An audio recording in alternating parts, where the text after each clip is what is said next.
অনেক দিন পর চলে আসলাম আবার একটি নতুন ব্লগে। তোমরা সবাই জানো যে সকালবেলায় উঠেই আমার কাজ হলো চা বানানো। তারপর আমি বানিয়ে ফেলেছিলাম আমার মায়ের জন্য, আমার জন্য আর আমার ভাইয়ের জন্য দুধ চা। তো তারপরে আমার কাকার ছেলে এই গান করছিল, শোনো। তুই কি করছিস? কি করছিস তো কেন? ও গান করছে গাইস, এমন মধুর সন্ধ্যায়। আমার যে রিলটা আমি ছেড়েছি, ওরা দেখিয়েছি, তখন থেকে গান ওর মুখে লেগেই আছে, তাই না? হ্যাঁ, এসব করে তারপর আমি চলে গেছিলাম বাজারে। এই সাইকেলটা দেখছো, এই সাইকেলটাই রিপেয়ারিং করতে দেবো। আর নেব একটু মাংস। বেশি মাংস নেওয়া হয়েছিল না, কারণ বাড়িতে আমার ভাই আর আমার মাই খাবে, তাই 500 মাংসই নিয়েছিলাম। তারপরে আমি চলে গেছিলাম একটা মুদিখানার দোকানে।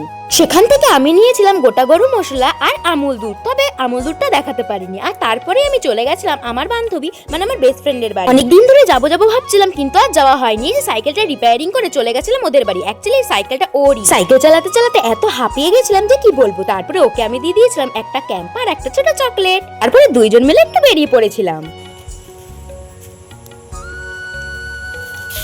কোথায় যাচ্ছি? প্লাস্টিকটা কোথায় যাচ্ছি? ঘুরতে কোথায়? জানে আমার ছেলে আচ্ছা তাই।